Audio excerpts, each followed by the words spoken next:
안녕하세요, 요길입니다. 반갑습니다. 오늘은 리틀 라이프를 들고 왔습니다. 하냐 야나기하라 작가의 책이고요. 1000페이지가 넘습니다. 두 권인데 합쳐서 1000페이지가 넘죠. 1권 전반부는 등장인물이 많기 때문일 텐데 좀 진입 장벽이 있죠. 하지만 1권 중반 이후로 2권 내내 진짜 고속차를 탄 속도로 이 책을 읽어 내려갔던 것 같습니다. 한 가지 재밌는 점은 이 책은 2016년에 나왔어요. 근데 한동안 베스트셀러 1위를 하고 있었습니다. 2024년 9월 첫째 주에 찾아보니까 여전히 소설 분야 15위더라고요. 이유가 있습니다.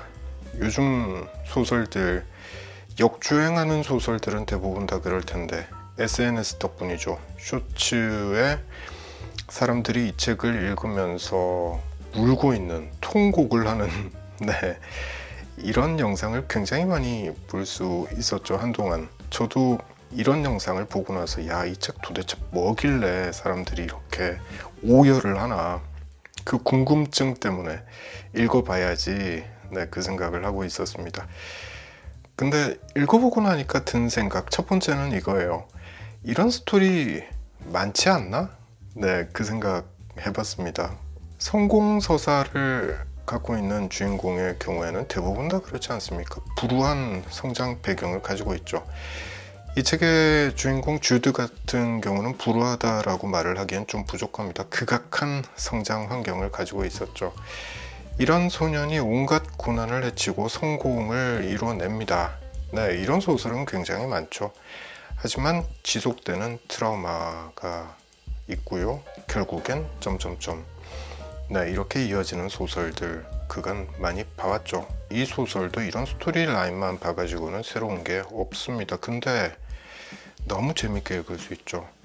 왜냐하면 첫 번째로 이게 가장 큰 이유가 아닐까 싶었는데 주인공이 남자입니다.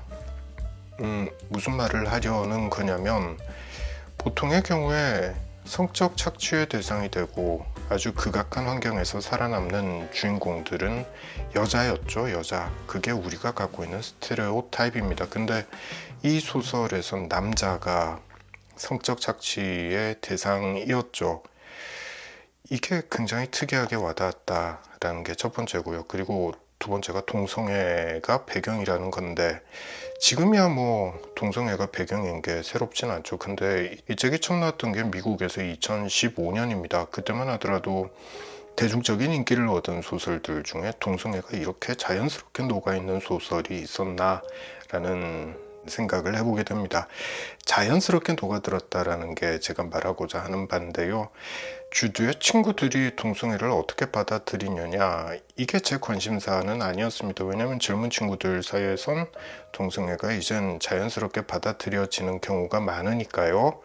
제가 놀랐던 부분은 주드의 양부모, 그러니까 해럴드라는 인물이 나오는데 법대 교수죠. 굉장히 보수적이어야 하는 그런 인물 설정입니다. 이 사람도 아들이 동성애를 한다는 사실을 무척 자연스럽게 받아들이죠. 저는 그런 게 굉장히 인상적이었습니다. 자, 그리고 마지막으로 아주 독한 스토리를 가지고 있다 라는 건데 이 정도로 써야 주인공이 처절해 보일 거야. 이쯤 돼야 독자들이 울겠지. 네, 이런 작정을 하고 작가가 스토리를 이어가는 듯한 그런 느낌을 받았습니다. 무척 스토리가 독합니다. 정말 독한 스토리를 가지고 있죠. 스포일러가 되지 않는 선에서 말을 하려다 보니까 말할 수 있는 내용이 상당히 제한되는데 읽어보시면 야, 진짜 이런 인생을 살아가는 사람이 과연 실존할까? 네, 그 생각 계속 해보게 됐던 것 같습니다. 사실 저는 이 소설을 읽으면서 끊임없이 했던 질문은 이거였습니다. 왜 끊임없이 주드는 자해하는가? 이거였어요. 우울할 때, 힘들 때, 그때 자해하는 건 이해가 되는데 심지어는 좋을 때도 자해를 하잖아요. 아, 진짜 이해하기 힘들다라는 생각을 갖고 책을 끝까지 읽어갔고 주드에게 자해의 의미가 이런 거구나라는 걸 어렴풋하게나마 알 수는 있었습니다만 그 심리 상태를 정확하게 파악할 수는 없었습니다. 그래서 이 책을 다 보고 나서 도서관에 가서 책을 좀 더 찾아봐야 되겠다, 자해에 대해서 책을 좀 더 찾아봐야 되겠다라는 생각을 했었고요.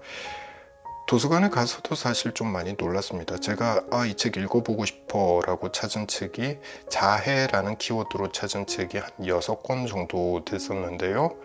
근데 다 빌려갔더라고요. 제가 서가에서 찾을 수 있었던 책은 이렇게 2권이 전부였습니다. 넌 혼자가 아니야. 이 책은 만화예요. 굉장히 쉽게 쓰여져 있습니다. 그리고 들어갈 내용은 다 들어가 있는 책 같아요. 굉장히 도움을 많이 받았고요. 그리고 자해 청소년을 돕는 방법, 이 책은 좀 더 구체적입니다. 좀 더 깊이 있는 내용을 원하신다면 이 책을 보시면 도움을 많이 받을 수 있을 것 같습니다. 제가 읽고 싶은 책이 6권이었는데 그 중에서 2권밖에 못 찾았다라고 말씀드렸죠. 알게 모르게 우리 주변에 이 자해를 하는 사람들이 많고, 그렇다 보니 자해에 대해서 알고 싶어 하는 사람도 이만큼 많은 거구나 라는 거 알게 됐던 것 같습니다. 제가 찾았던 도서관은 마포 중앙도서관이었는데 이 책 2권 빌려오고 나서 빨리 반납해야 되겠다라고 생각을 했었어요. 필요로 하는 사람이 많기 때문에. 그렇습니다. 책 2권, 앞서 보여드렸던 그 책 2권에 기반해서 내용을 정리를 좀 해보겠습니다. 자해가 뭘까? 첫 번째로 몸을 칼로 긋거나 핥힌다. 이게 우리가 알고 있는 자해죠. 특히 손목을 면도칼로 긁는다. 이게 우리가 알고 있는 자해입니다. 근데 자해는 그것 말고도 여러 가지 종류가 있더라고요. 벽에 부딪히거나 계단을 구른다. 주드가 처음으로 자해를 했던 건 바로 이 형식이었죠. 또 나머지들 보면 음식을 제대로 먹지 않는다거나 잠을 제대로 자지 않는다거나, 이 둘 다 주드가 자주 하는 행동들이죠. 하나 덧보태자면 주드는 다리가 불편해서 잘 걷질 못하잖아요. 근데 기필코 길을 쓰고 산책을 합니다. 그것도 자해의 일종이었구나 라는 생각도 해보게 돼요. 나머지를 보면 진통제나 수면제 등 약물을 과다 복용한다 라는 것도 있고, 신호등을 무시한다, 이것도 있죠. 이것도 자해의 일종이라고 봐야 되는 거구나 싶더라고요. 얼마나 자해를 많이 하냐? 자해를 하는 전체 청소년의 인구 비율은 9%에서 39%의 범위를 보인다, 이렇게 되어 있습니다. 두루뭉술하죠. 9면 9고 39면 39지 9에서 39는 뭐냐 싶은데 이유가 이해가 되죠. 앞서 보셨던 것처럼 자해 종류가 여러 가지이기 때문에 이렇게 퍼센티지도 범위가 넓다라고 보면 될 것 같습니다. 또 정신과에 입원한 청소년들의 경우에는 40에서 61% 정도가 자해를 한다라고 볼 수 있다는 거예요. 이 퍼센테이지는 자해 청소년을 돕는 방법이 책에 나오는 내용을 인용한 겁니다. 미국의 사례라고 보면 되겠죠. 근데 한국도 비슷하지 않을까 싶은 생각이 듭니다. 자, 지금 아이들은 자해를 덜 비밀스러워한다 라는 말도 찾아볼 수 있었는데요. 이게 다 SNS 때문이죠. 실제로 찾아보면 굉장히 많은 사진이 올라와 있는 걸 볼 수 있습니다. 이해할 수가 없죠. 안 해본 사람은 결코 이해할 수가 없는 거죠. 도대체 뭐가 문제냐, 뭐가 부족해서 그러냐, 이런 질문을 안 할 수가 없습니다. 주드의 경우도 마찬가지죠. 친구들이 이런 생각을 안 할 수가 없죠. 왜냐하면 주드는 변호사잖아요. 좋은 대학 나와서 뉴욕에서 변호사로 생활하고 있습니다. 그러니 네가 뭐가 부족해서 이러니? 라는 생각을 할 수밖에 없는 거죠. 자, 근데 우린 자해에 대해서 굉장히 많은 오해를 하고 있다는 거 앞서 소개해드린 책 2권을 보면서 알 수 있었습니다. 그 책 2권에 공통적으로 나오는 내용들 2가지만 이야기를 해보겠습니다. 첫 번째, 관심을 받기 위해서 자해를 한다? 이게 대표적인 오해라는 거죠. 그게 아니라는 거죠. 왜냐하면 대부분의 경우에 비밀리에 자해를 한다는 거죠. 주드도 그렇죠. 몰래 욕실에 들어가서 혼자서 자해를 합니다. 또 상처를 감추죠. 늘 긴팔 옷을 입습니다. 눈길이 잘 닿지 않는 신체 부위에 자해를 하는 거예요. 주드 같은 경우에는 주로 팔에다가, 양쪽 팔에다가 자해를 하죠. 만약에 관심을 받고자 했다면 보이는 곳에 했겠죠. 그리고 자해를 하고 나서 늘 상처를 보이게 해서 다녔겠죠. 주드는 그렇지 않죠. 관심을 받기 위해서 자해하는 게 아니다 라는 걸 알 수 있습니다. 그리고 자해는 한 번으로 끝나지 않죠. 관심을 받고자 했다면 자해하는 걸 보여주고 혹은 자해 결과를 보여주는 걸로 끝내야 되는 거죠. 근데 그렇지 않죠. 계속 이어집니다. 자, 두 번째 오해.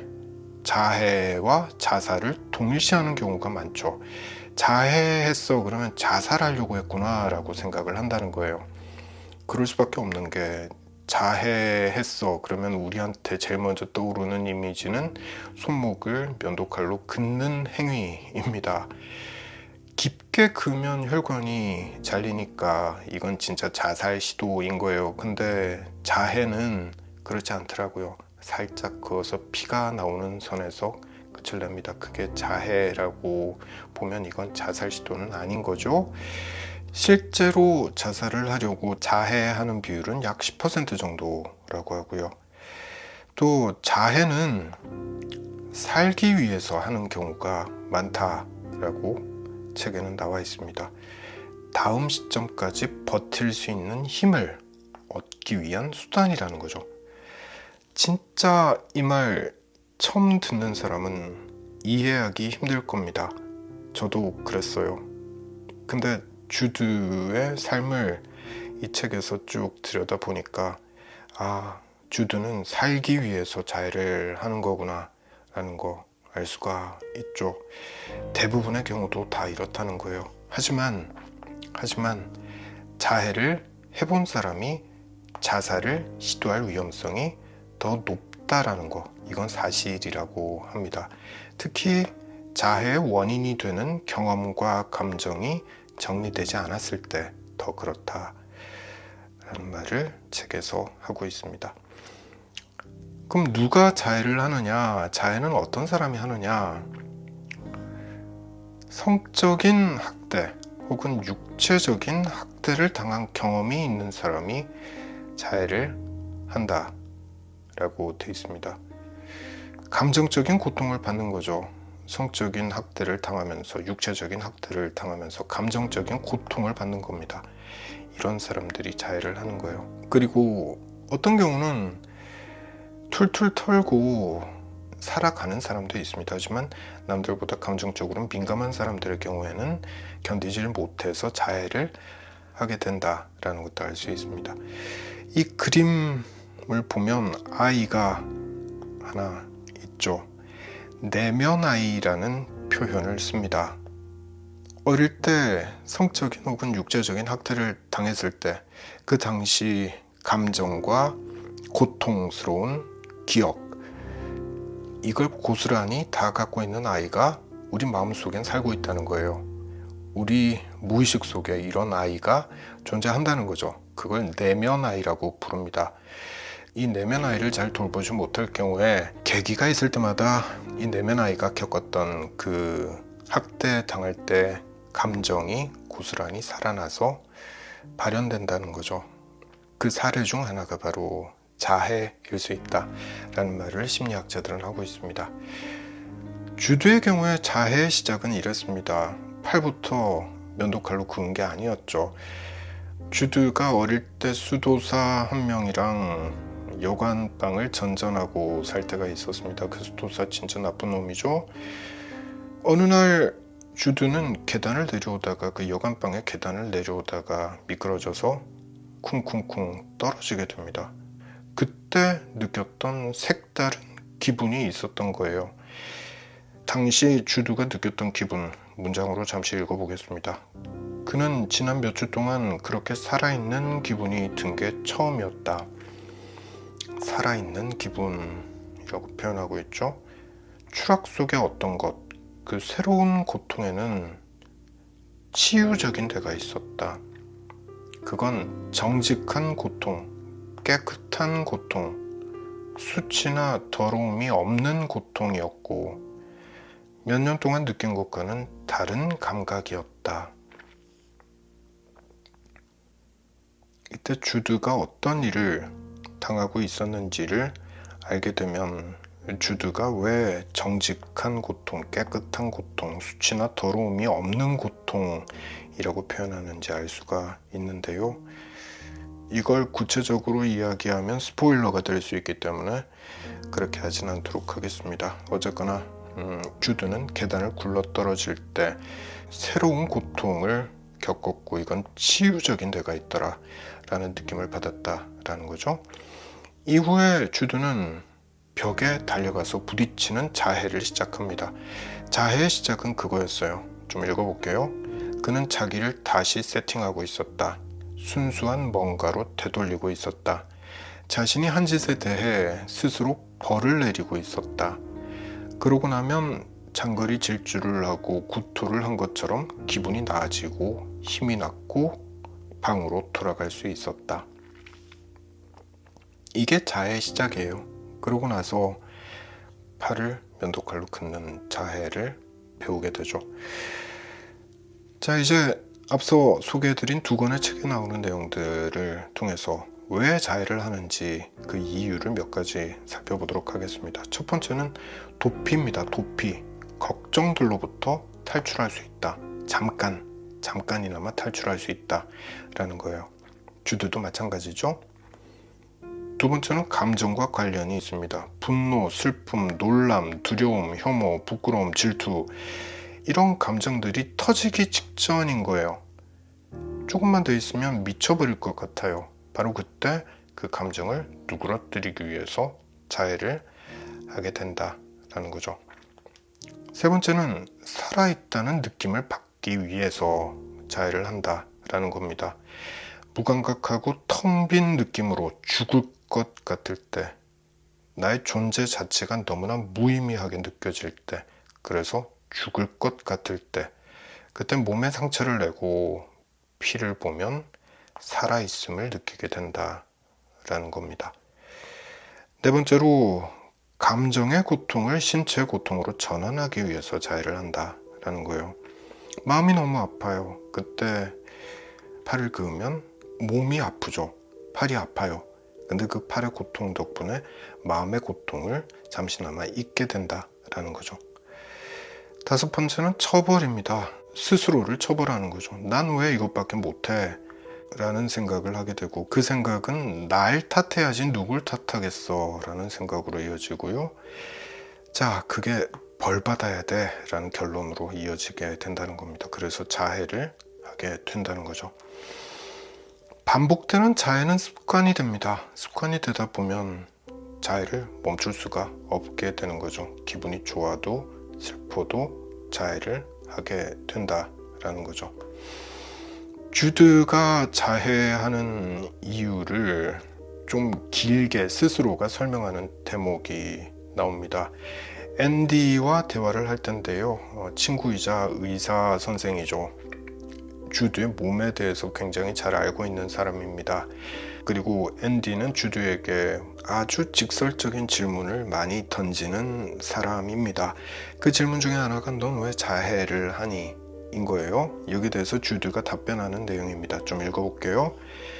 너무 끔찍하고 수치스러워서 그 기분을 몸으로 느껴야 할 때가 있어요.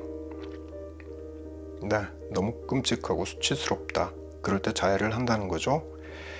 또 때로는 온갖 감정이 다 북받쳐서 아무것도 안 느끼고 싶어서요.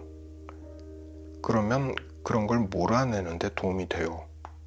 자해를 하면 온갖 감정을 몰아내는데 도움이 된다는 거죠. 세 번째로 이렇게 말합니다. 때로는 행복해서, 그래서 내가 행복해서는 안 된다는 걸 일깨워주고 싶어서 자해를 한다라고 말하고 있죠. 참 이게 복잡한 심리인데, 근데 앞서 소개해드렸던 두 권의 책을 같이 읽으면서 이 문장을 다시 보니까 이건 여러 가지 이유들이 복합적으로 작용해서 하게 되는 행동이구나 라는 걸 조금은 이해하게 됐던 것 같습니다. 자해는 어떤 결과를 갖고 오느냐? 두 가지입니다. 고통스러운 감정을 즉각 해소하게 된다는 거예요. 그리고 일시적이나마 안도감을 느끼게 해줍니다. 다시 말해서 일종의 감정 조절 방법이라는 거죠. 책에 나오는 표현입니다. 감정 조절 방법이다. 이게 말이 돼? 싶죠? 어떻게 그게 감정 조절 방법이 될 수 있어? 라는 질문을 할 수밖에 없는데, 근데 뇌과학적인 측면에서 보자면 이게 어쩌면 맞는 말이구나 싶더라고요.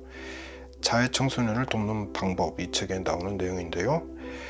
상처가 날 때 몸에서 조직 손상과 고통을 견디게 하는 특정한 화학물질, 그러니까 엔돌핀이 분비된다는 거예요. 다시 말해서 팔을 면도칼로 그을 때 그 조직 손상과 고통을 견디게 하기 위해서 엔돌핀이 나온다는 거죠. 이게 일종의 진정 효과를 낸다는 겁니다. 그러니 안도감을 느끼게 됐던 거겠죠. 근데 이게 또 자해 행동을 반복하게 만드는 원인이기도 합니다.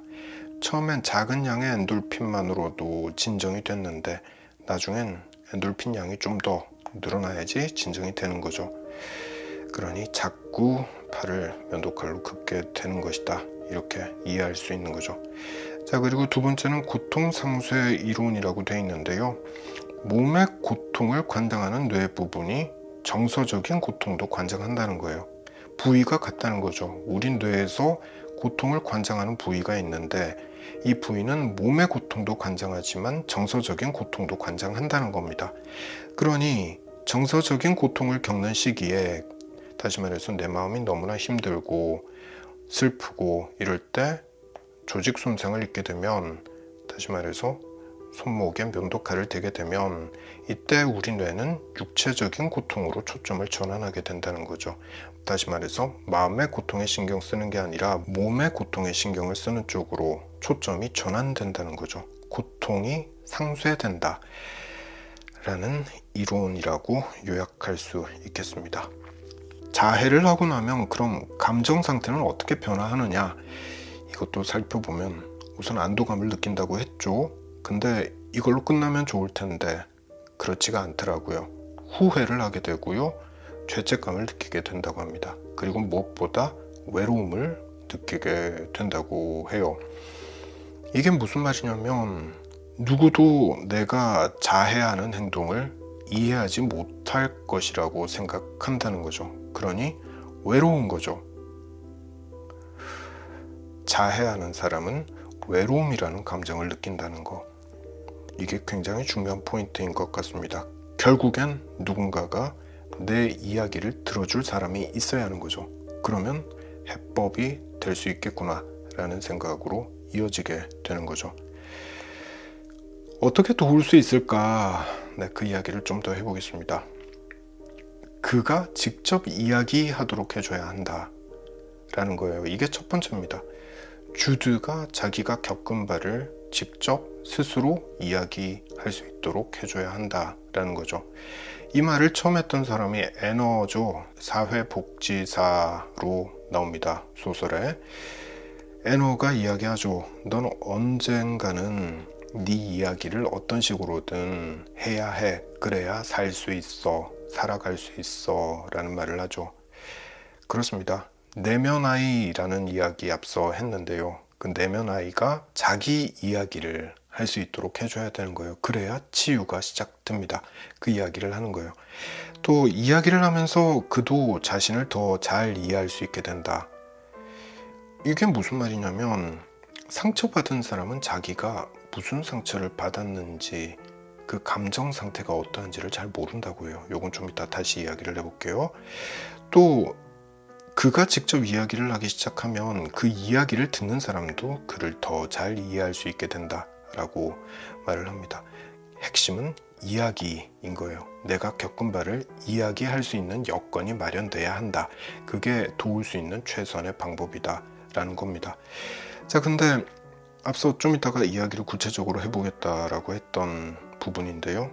그 이야기를 할 언어를 발견할 수가 없었다라고 주드는 말하고 있거든요. 이게 무슨 말이냐면 이 배경에 보이는 그림이 있죠. 사슴이 로드킬 당하기 직전의 모습입니다. 차가 밤에 불을 밝히고 달려오고 있죠. 그러면 우린 편하게 이렇게 생각할 수 있습니다. 차가 달려오는 게 보이네. 그럼 사슴은 도망가면 되겠네. 근데 그렇게 하지 못하죠. 이 사슴은 달려오는 차를 보면서도 그냥 몸이 얼어붙어 있습니다. 그래서 로드킬이 발생하게 되는 거죠. 사람 심리도 똑같다는 거예요.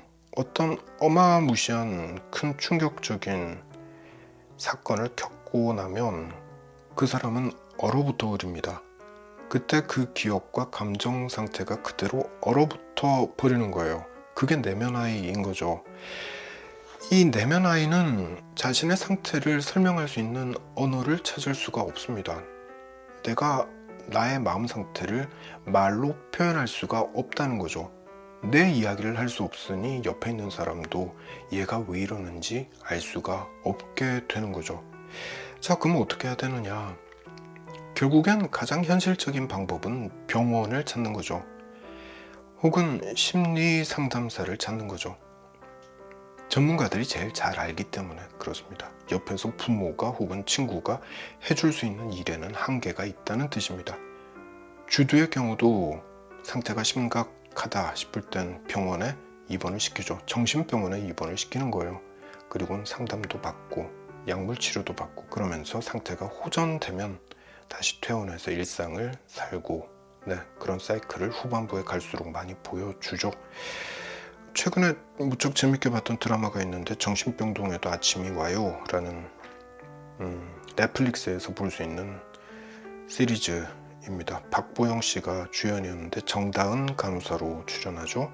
이 학생 자해를 하는 학생으로 나옵니다. 아마 마지막 에피소드였던 것 같은데 사진으로 보이실지 모르겠지만 고무 밴드를 팔목에 두르고 있죠.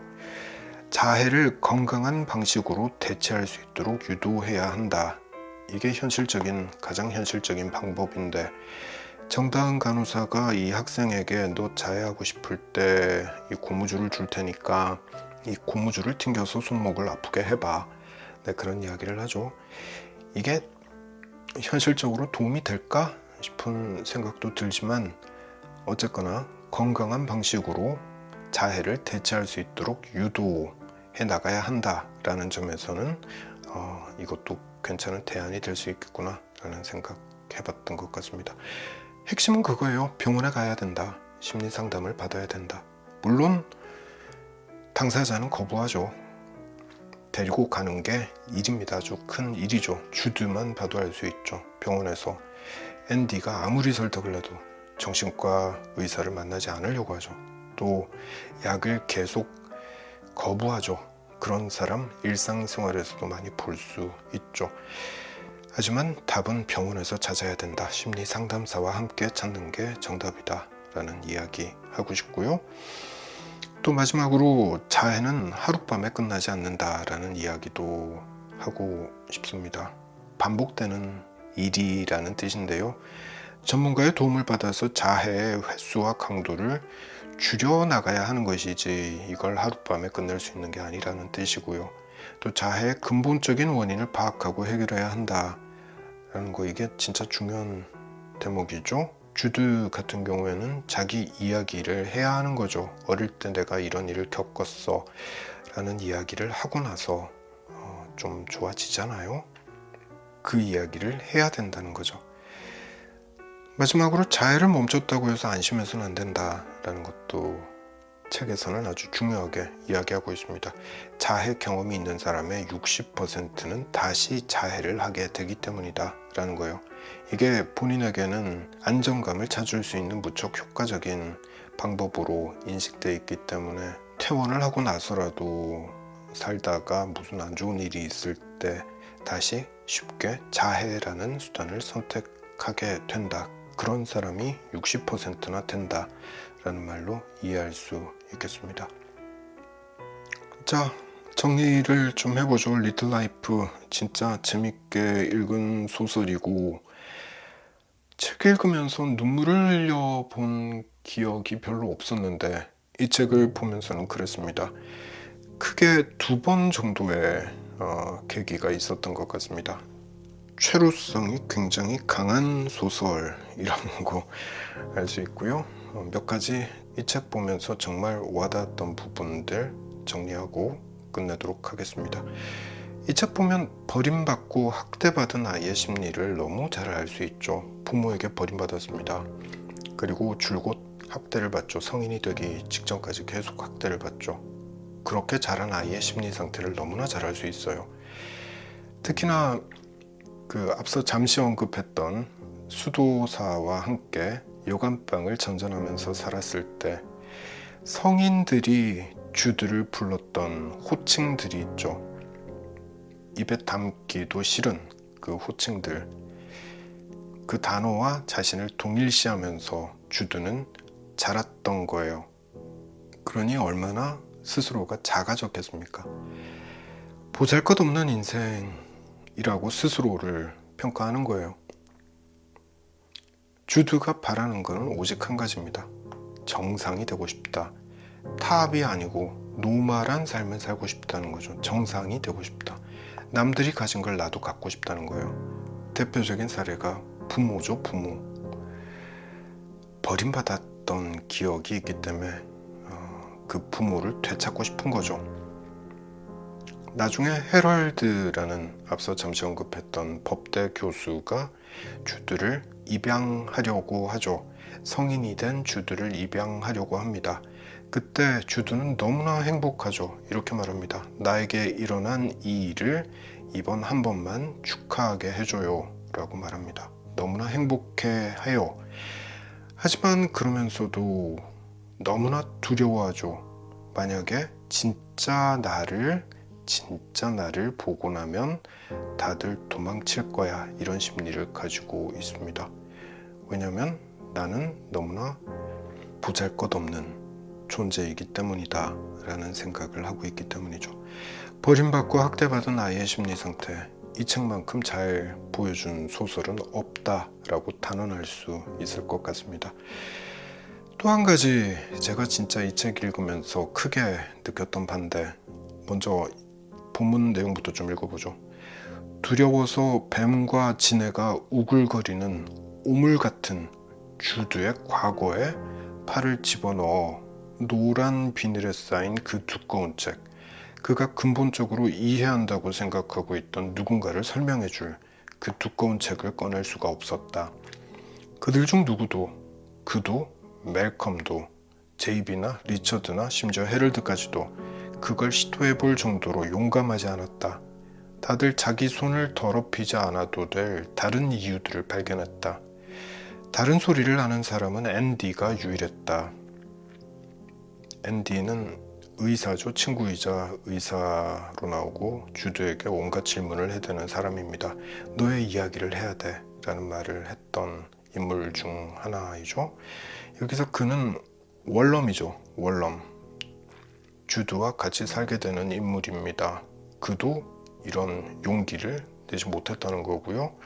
멜컴과 제이비나 리처드 전부 다 친구들이고요. 헤럴드는 앞서 말씀드렸던 양아버지 되는 사람이죠. 이런 사람들조차도 자기 손을 더럽히게 될까 봐서 주드에게 너 도대체 과거에 무슨 일이 있었던 거니? 라고 묻지 못합니다. 그죠? 이게 다른 말로 하자면 주드가 분명 어릴 때 엄청나게 안 좋은 일을 겪었다는 걸 감으로 알고는 있지만 이걸 직접 물어봄으로써 그 실체를 다 파악하게 됐을 때 나에게 떨어질 그 마음의 부담이 두려운 거죠. 우리 모두가 이런 심리 상태를 갖고 있는 게 아닐까? 그 생각하게 되더라고요. 우리 주변에도 분명히 자해를 하고 있는 사람들이 있는데 그 사람들을 봤을 때 우리가 선뜻 다가가서 도와줄 수 있을까? 라고 질문해 봤을 때 과연 그렇게 할 수 있는 사람이 몇이나 될까 싶습니다. 직접 도와줄 수 있는 사람이 많지 않은 이유는 바로 두려움 때문이다 라는 걸 이 책을 통해서 알 수 있었습니다. 넌 끔찍한 취급을 받았는데 그걸 다 극복했어. 넌 언제나 너였어. 이건 월럼이 주두에게 해주는 말이에요. 전 이 말이 이 책에서 제일 마음에 들더라고요. 주두에게 해줄 수 있는 최고의 위로인 것 같아서 그렇습니다. 이 표정, 배경에 있는 이 사진, 책 표지의 사진인데요. 힘겹게 울음을 참는 듯한 표정이죠. 나 자신으로 살아간다는 게 힘든 일이죠. 부당한 일을 많이 겪게 되고 어처구니 없는 일들도 겪게 됩니다. 그걸 이겨내야 되는 거죠. 근데 그 과정이 무척 고통스럽습니다. 결국엔 스스로를 파괴하는 행위들을 하게 되는 거죠. 그렇게 살아왔던 주두에게 남자친구 월럼이 이렇게 말하는 겁니다. 넌 끔찍한 취급을 받았는데 그걸 다 극복했어. 넌 언제나 너였어. 주두에 대한 모든 것을 알고 있는 사람 월럼이 이렇게 말을 해줬을 때 주두는 얼마나 크나큰 위로와 위안을 느꼈을까. 그렇죠. 주두가 평생을 살면서 가장 듣고 싶었던 말이 이게 아니었을까, 그 생각을 해봤습니다. 자, 마지막 슬라이드입니다. 이 책의 저자인데요. 한야 야나기하라, 74년생이고요. 저자에 대해서 알아보다가 재밌는 점 발견했습니다. 아버지는 일본계이고 어머니는 한국계더라고요. 한국인은 피가 섞인 작가다라는 거 왠지 정이 더 가게 되더라고요. 자, 그리고 2015년에 이 리틀 라이프라는 책으로 맨부커상 최종 후보로 올라갔었고요. 현재도 뉴욕 타임즈의 자매지인 티 매거진의 편집장으로 일하고 있습니다. 진짜 대단한 분이더라고요. 보통은 1000페이지가 넘는 소설을 쓰려면 전업 작가로 살아야 된다라고 알고 있는데, 근데 이분은 직업을 가지고 있으면서 이렇게 긴 소설을 써낸 거죠. 18개월 만에 이 책을 다 썼다고 해요. 주중에 3시간, 주말에 6시간씩 글을 써서 이 소설을 완성했다는 거죠. 진짜 대단한 집중력이고 대단한 필력이라고 평가할 수 있을 것 같습니다. 이분 덕분에 주드라는 가상의 인물이긴 하지만 주드라는 인물에 대해서 알게 됐고 그의 고통에 공감하면서 눈물 흘릴 수 있어서 무척 좋았다고 말하고 싶습니다. 자, 오늘 영상은 여기까지입니다. 저는 다음에 다른 책 들고 다시 찾아오겠습니다.